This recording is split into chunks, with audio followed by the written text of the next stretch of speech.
திமுகவினுடைய முக்கிய தலைவர்கள் அத்தனை பேரும் சாராய ஆலை தான் நடத்துறாங்க. அது என்ன டானிக்கா தயாரிக்கிறாங்க. தமிழச்சினுடைய தாலி அறுத்துட்டு இருக்காங்க சார். சாராயம் காய்ச்சி காய்ச்சி இவங்க அரசாங்கம் வித்துட்டு இருக்கு. அதுக்கு பேரு திராவிடியா மாடல். இது வந்து குற்றவாளிகளுக்கான அரசாங்கம். இந்த அரசாங்கத்திட்ட நீங்க நீதி நேர்மையெல்லாம் எதிர்பார்க்க முடியாது. அது ஒரு நாடு நாசமா போனா அந்த நாட்டில் உள்ள பெண்களை தவறான வழிக்கு திருப்பினா போதும். அந்த வேலையை திமுக காரங்க நல்லா செய்யறாங்க. திமுக அரசாங்கம் செய்யுது சார். அதனால அடுத்த தலைமுறையை நம்ம காப்பாற்றணும்னா திமுக வீட்டுக்கு அனுப்பணும். கேவலமான ஆட்சி சார் இது. இந்த மாதிரி ஒரு கேவலமான ஆட்சி இனி தமிழனுக்கு வராது. தமிழ்நாட்டில் இனிமே வரவே வராது. டிஜிபிக்கே பாதுகாப்பு இல்லைன்னு சொல்லி அவங்க வந்து கோர்ட்டை அணுகக்கூடிய சூழ்நிலைக்கு இந்த கேடுகட்ட இந்த திராவிடியா மாடல் அரசாங்கம் போயிட்டு இருக்கு. காவல்துறைக்கு மந்திரி யாரு சார்? முதலமைச்சர் தான். ஏதாவது வெக்க மானம் சூடு சோறனை ஏதாவது இருக்கா? ஈசிஆர் ரோட்ல ஒரு அம்மா ஒரு குடும்பத்துல உள்ளவங்க அவங்களால காரை ஓட்டிட்டு போக முடியல. திமுக காரன் தான் அதை வந்து தடுக்கிறான். போலீஸ்காரங்க துணை நிக்கிறாங்க. அதுக்கு இதை விட கேவலமா வேற என்னத்து பார்க்க முடியும்? இப்போ கள்ளக்குறிச்சியில் கலாச்சார மேட்டர் போயிட்டு இருந்துச்சு. இப்போ திரும்பி பார்த்தீங்கன்னா சேலம் மாவட்டத்தில் கலாச்சார விஷயம் வந்து திரும்பி தலை தூக்கி இருக்கு. திரும்பி வர்றதுக்கு காரணம் என்ன? யார் இதுக்கு பின்னாடி இருப்பாங்க நினைக்கிறீங்க? யார்? திமுக காரன் தான். இல்லை என்ன சந்தேகம் சார்? கள்ளக்குறிச்சி எடுத்தாலும் சரிதான், சேலத்தை எடுத்தாலும் சரிதான். ரெண்டையும் இணைக்கக்கூடியது என்னது? கல்வராயன் மலை. இந்த கல்வராயன் மலையில கள்ளச்சாராயம் காய்க்கிறது யாரு? திமுக காரன். திமுக மாவட்ட செயலாளர், திமுக எம்எல்ஏ, இவங்க தான் காய்க்கிறாங்க. அப்புறம் திமுகவை கள்ளச்சாராயம் ஒழியணுமா? திமுக ஒழிச்சா கள்ளச்சாராயம் ஒழியும் சார். திமுக ஒழிக்காத வரைக்கும் கஞ்சாவும் ஒழியாது, கள்ளச்சாராயமும் ஒழியாது. அது இருக்கதான் செய்யும். ஏன்னா திமுக காரன் தானே பண்றான். கள்ளச்சாராயம் காய்ச்சறவனும் திமுக காரன், கடத்துறவனும் திமுக காரன், விற்கிறவனும் திமுக காரன். முடிஞ்சு போச்சு. அவங்களை காப்பாத்துறது திமுக முதலமைச்சர். அவ்வளவுதான். அதுக்கு சுப்ரீம் கோர்ட் வரைக்கும் போறாங்களே. சுப்ரீம் கோர்ட் வரைக்கும் போய் வேண்டாம், சிபிஐ விசாரணை நடத்தாதுங்கன்னு நடத்தக்கூடாதுன்னு சொல்லிட்டு போறாங்கல்ல. இது வந்து குற்றவாளிகளுக்கான அரசாங்கம். இந்த அரசாங்கத்துக்கிட்ட நீங்க நீதி நேர்மையெல்லாம் எதிர்பார்க்க முடியாது. இவங்க அதாவது திமுக காரன் கள்ளச்சாராயம் காய்க்குமா, நல்ல சாராயமும் காய்ப்பான். டிஆர் பாலு என்ன தொழில் பண்ணிட்டு இருக்காரு? குலத்தொழில் என்னது? அவருக்கு என்ன வேலை செய்துட்டு இருக்காரு? சாராய ஆலை நடத்திட்டு இருக்காரு சார். திமுகவினுடைய முக்கிய தலைவர்கள் அத்தனை பேரும் சாராய ஆலை தான் நடத்துறாங்க. அது என்ன டானிக்கா தயாரிக்கிறாங்க. தமிழச்சினுடைய தாலி அறுத்துட்டு இருக்காங்க சார். சாராயம் காய்ச்சி காய்ச்சி இவங்க அரசாங்கம் வித்துட்டு இருக்கு. அதுக்கு பேரு திராவிடியா மாடல். அரசாங்கம் திமுக காரன் சாராயம் காய்க்கிறான், திமுக அரசாங்கம் விக்குது. இது பேரு திராவிடியா மாடல், தாலி அறுப்பு மாடல். இது வேற இவங்க கிட்ட என்ன எதிர்பார்ப்பீங்க? அதனால தெரிஞ்சோ தெரியாமலோ முதலமைச்சர் ஆக்கியாச்சு. என்ன வந்து 2026 கண்டிப்பா இவங்களை வீட்டுக்கு அனுப்பலன்னா தமிழகத்துல எந்த ஒரு குடும்பமும் மது அப்புறம் போதைப் பொருள் பழக்கம் இல்லாத இளைஞர்களே தமிழ்நாட்டுக்கு என்ன பார்க்க முடியாது. இப்ப மதுபானம் இல்லாத பழக்கம் இல்லாத இளைஞர்கள் ஆல்மோஸ்ட் இல்லைங்கிற லெவலுக்கு கொண்டு சேர்த்துட்டாங்க. எனவே அடுத்து போதைப் பொருள் பழக்கம் இல்லாத இளைஞர்கள், பெண்கள், மாணவிகள் வரைக்கும் போயிட்டது. போதைப் பொருள் போயிட்டு சார். எவ்வளவு சார்? எவ்வளவு? அதாவது ஒரு நாடு நாசமா போனா அந்த நாட்டில் உள்ள பெண்களை தவறான வழிக்கு திருப்பினா போதும். அந்த வேலையை திமுக காரங்க நல்லா செய்யறாங்க. திமுக அரசாங்கம் செய்யுது சார். அரசாங்கமே செய்துட்டு இருக்கு, நாசம் பண்ணிட்டு இருக்காங்க. அதனால அடுத்த தலைமுறையை நம்ம காப்பாற்றணும்னா திமுக வீட்டுக்கு அனுப்பணும். கண்டிப்பாக செய்தே ஆகணும். காலத்தின் கட்டாயம்.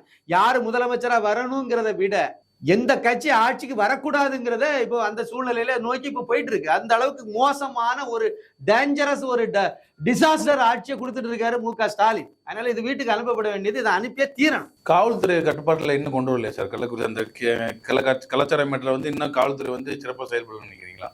கள்ளச்சாராயம் அல்ல, அவங்கதான் சிறப்பா செயல்படலையே. அதனாலதான் அந்த வழக்கே வந்து இப்போ கள்ளக்குறிச்சி கள்ளச்சாராய விவகாரத்துல தமிழக அரசு வந்து அதை பாஜக, அண்ணாமலை, இல்லைன்னா வந்து அதிமுக, இல்லைன்னா பாமக, அப்புறம் தேமுதிக, எல்லா கட்சிகளும் ஒருமிச்சே வந்து சிபிஐ விசாரணை நடத்தணும்னு சொல்லி தான், அதுக்கு உத்தரவிடணும்னு சொல்லி தான் முதலமைச்சருக்கு கோரிக்கை வச்சாங்க. அவர் சோட காதல ஊதுன சங்கு மாதிரி ஆகி போச்சுது. அடுத்து கோர்ட் அணுகுனாங்க. கோர்ட் அதை விசாரணை பண்ணி தமிழக காவல்துறை முறையாக அதை விசாரிக்கலைன்னு சொல்லி தானே அதை வந்து சிபிஐ விசாரணைக்கே மாத்தி விட்டுருக்காங்க. அதுக்கு உத்தரவு அதுக்கு தானே போட்டாங்க. இவங்ககிட்ட எந்த விசாரணை இது அது கல்வராயன் மலை சம்பந்தப்பட்ட இருந்தாலும் சரிதான், இல்லைன்னா வேங்க வயலா இருந்தாலும் சரிதான். காவல்துறை சிறப்பா செயல்பட விட மாட்டாங்களா சார்? இல்லைன்னா ஆமா, இருக்கிறவங்க அதான் சார், இருக்கிறவங்க ஒழுங்கா இருந்தா சிறைக்கிறவங்க ஒழுங்கா சிறைப்பான் இப்படிங்கிறது பழமொழி. நீங்க சார் நல்லவங்களை இப்ப அண்ணாமலையை கொண்டு போய் முதலமைச்சர் ஆக்குனீங்கன்னா காவல்துறை மட்டுமில்ல எல்லா துறையுமே சிறப்பா செயல்படும். கருணாநிதியுடைய மகனாக இருக்கக்கூடிய இல்ல கருணாநிதி மகன் சொல்லக்கூடிய ஒரு ஸ்டாலினை கொண்டு போய் நீங்க முதலமைச்சர் நாட்களில் வச்சிங்கன்னா அதான் எதிர்பார்க்க முடியும். கருணாநிதி என்ன பண்ணாரோ அதான் எதிர்பார்க்க முடியும். வேற என்னதான் எதிர்பார்க்க முடியும்? காமராஜர் ஆட்சியை இவங்க கிட்ட எதிர்பார்ப்பீங்க நீங்க? அதனாலதான் நாசமா போயிட்டு இருக்கு. சட்டம் ஏது, ஒழுங்கு ஏது, இவங்க எல்லாம் நாசம். ஈசிஆர் ரோட்ல ஒரு அம்மா ஒரு குடும்பத்துல உள்ளவங்க அவங்களால காரை ஓட்டிட்டு போக முடியல. திமுக காரன் தான் அதை வந்து தடுக்கிறான். போலீஸ்காரங்க துணை நிக்கிறாங்க. அதுக்கு இதை விட கேவலமா வேற என்னத்து பார்க்க முடியும்? அவர் அதிமுக காரன் வேற சொல்லியிருக்காங்களா சார்? எது கார்ல போனவங்க ஈஸியா. ஆமா, அதிமுக காரங்க 2 பேர்னு சொல்லி ஆர்எஸ் பாரதி சொல்றாரு. மத்தவங்க எல்லாம் 7 பேர்ல இன்னும் 5 பேர் யாரு சார்? அதுல ஒருத்தனுக்கு பேரை மட்டும் காவல்துறை வெளியிடுது. ஏன் விட்டீங்க? ஏன் சார் ஒருத்தனுக்கு பேரை மட்டும் வெளியிட்டீங்க? 7 பேர் சம்பந்தப்பட்டிருக்காங்க. 7 பேருக்கு பேரையும் சொல்லுங்க, அவங்க அப்பா பேரையும் சொல்லுங்க, எந்த ஊருக்காரன்னு சொல்லுங்க, அவன் என்ன தொழில் பண்ணிட்டு இருக்கான்னு சொல்லுங்க, எந்த கட்சியை சார்ந்தவன்னு சொல்லுங்க. வெளிப்படைத்தன்மை தானே இருந்துட்டு போட்டு, குற்றவாளி தானே மக்கள் தெரிஞ்சுட்டு போட்டு. அப்புறம் ஆர்எஸ் பாரதிக்கு மட்டும் யாரு ரிப்போர்ட் கொடுத்தாங்க? 2 பேரும் அதிமுக காரன் சார். நான் சொல்றேன் சார், அதிமுக இல்ல சார், பாஜக காரனா இருந்தாலும் தப்பு செய்தா தப்பு தான் சார். அந்த மனப்பான்மைக்கு வரணும் சார். தப்பு செய்யறது அப்பாவா இருந்தாலும் தப்பு தான். அது வந்து திமுக காரன் செய்தா தப்பு கிடையாது, இல்ல அதிமுக காரன் செய்தா தப்பு கிடையாது, அப்படிலாம் ஒண்ணும் கிடையாது. நீ தப்பு, அதுல தப்பு செய்தது யாரோ தண்டனை கொடுங்க, அதுதானே நீங்க இருக்கீங்க. அது அதிமுக காரன் தான் மன்னிச்சு விட்டுருவீங்களோ? என்ன சார் இது? அதிமுக காரன் இருந்தான், அதனாலதான் நாங்க நடவடிக்கை அப்படி சொல்ல வர ஆர்எஸ் பாரதி. நல்ல வேளை அவங்க அந்த காருக்குள்ள இருந்தவங்க வந்து வீடியோ எடுத்தாங்க. அந்த வீடியோ எடுக்கலன்னு இன்னைக்கு அதை இழுத்து மூடி இருப்பாங்க சார். அதை வீடியோ எடுத்தாங்க இவங்க. அதை 25ஆம் தேதி நடந்தது புகார், 26ஆம் தேதி, 28ஆம் தேதி வரைக்கும் என்னத்தங்க ஆணியை பிடிக்கிட்டு இருந்தாங்க. ஏன் நடவடிக்கை எடுக்கல? ஏன் எடுக்கல? இவங்க வீடியோ வெளியிட்ட பிறகு அது வெளி உலகம் தெரிஞ்சு அப்பவும் பூசிதான் மெழுகுனாங்க. காரு அவரு அந்த அம்மா இடிச்சிட்டு போனதுனால இவரு துரத்திட்டு போனாரு. என்னதான் இருக்கா? என்ன ஸ்கிரீன் திரைக்கதை எழுதிட்டு இருக்காங்க? அவ்வளவு ஈஸியா இல்ல, அவ்வளவு இடமும் சிசிடிவி ஃபுட்டேஜ் கிடைக்கும், உங்களுக்கு உண்மை என்னன்னு தெரிய முடியும். எதுக்கு திமுக காரனை காப்பாத்துக்கு இந்த அளவுக்கு வரிஞ்சு கட்டி இறங்கணுமா? கேவலமான ஆட்சி சார் இது. இத மாதிரி ஒரு கேவலமான ஆட்சி இனி தமிழனுக்கு வராது. தமிழ்நாட்டுல இனிமே வரவே வராது. இப்ப ராணிப்பேட்டையில பாத்தீங்கன்னா பெட்ரோல் குண்டு வீசுறாங்க. அப்புறம் முன்னாள் ஐபிஎஸ் அவங்க இது வந்து போலீஸ் தேர்ல வந்து ஒரு முறைகேடை வந்து இது பண்ணிக்க, அவங்க இதுலயும் கொள்ள சதி நடந்திருக்கு, தீ விபத்து மாதிரி. இப்ப தொடர்ந்து காவல்துறைக்கே வந்து பாதுகாப்பு இல்லாத சூழ்நிலை தமிழ்நாட்டில் உருவாது. அதாவது அடிஷனல் டிஜிபிக்கே பாதுகாப்பு இல்லைன்னு சொல்லி அவங்க வந்து கோர்ட் அணுகக்கூடிய சூழ்நிலைக்கு இந்த கேடுகட்ட இந்த திராவிடிய மாடல் அரசாங்கம் போயிட்டு இருக்கு. காவல்துறைக்கு மந்திரி யாரு சார்? முதலமைச்சர் தான்.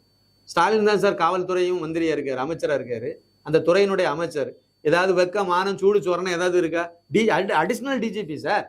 ஒரு ஒரு உயர்ந்த போலீஸ் அதிகாரியா இருக்கக்கூடிய உயர்ந்த இடத்துல போலீஸ் அதிகாரியா இருக்கக்கூடியவங்களுக்கே பாதுகாப்பு இல்லை, உயிருக்கு அச்சுறுத்தல் அப்படின்னு சொல்லி ஒரு சூழ்நிலை தமிழ்நாட்டில் இருக்குன்னா இதை விட சட்ட ஒழுங்கு கெட்டு போனதுக்கு வேற என்ன உதாரணத்தை சொல்ல வேண்டியது இருக்கு? இதெல்லாம் உச்சபட்சமான ஒரு அலங்கோலம் சார். சட்டம் சீரழிவுக்கு உச்சகட்டமான அலங்கோலம்னு நான் சொல்லுவேன். இது ரொம்ப மோசமான நிலைமையில இருக்கு தமிழக சட்ட ஒழுங்கு. எல்லாமே இவங்க வந்து எதை பத்தி சார் இவங்க கவலைப்பட்டாங்க? சட்ட ஒழுங்கு பற்றி மட்டுமா கவலைப்பட்டாங்க? கனிம வளத்தை கொள்ளையடிக்கல மட்டும் இவங்க கவனமா இருந்தாங்களா? எந்த இடத்துலயும் கவலைப்படலையே. மக்கள் எல்லாம் அங்க போதைப் பொருள் ஒவ்வொரு கிராமமா போயிட்டு இருக்கு, கவலையே பண்ணலையே. கண்டுக்காம பண்ணுங்க, வெளியே தெரியாம பண்ணுங்க, இதுதானே கொடுக்குறாங்க. எவனாவது கம்ப்ளைண்ட் வந்தா கூட போலீஸ் நடவடிக்கை எடுக்காங்க. இப்படி இந்த மாதிரி தானே ஒரு மொத்தத்தையும் தலைகளை மாத்தி கொண்டு போயிட்டாங்களா, நாசமா பண்ணிட்டாங்களா? இதை பண்ணி நீங்க என்னதை கொண்டு போறீங்க? 6 அடி இடம் தான் கடைசியில். யாரா இருந்தாலும் செத்த 6 அடி இடம் தான். கையில இருக்கக்கூடிய மூவாதனம் உருவலைனா கூட விரலோட சேர்த்து வெட்டிட்டு போயிடுவாங்க. அவ்வளவுதான். அந்த லட்சணத்துல தான் இருக்கு. இந்த லெவல்ல இருந்துட்டு நீங்க வந்து இன்னமும் வந்து சொல்லிட்டு, நான் ஒண்ணு கேக்குறேன், கருணாநிதி வந்து அண்ணாதுரை ஒரு கணையாளி போட்டாருன்னு சொல்லி ஒரு கதை சொல்லிட்டு இருப்பாங்க. அண்ணாதுரை வந்து ஒரு கணையாளி கொடுத்தாரு,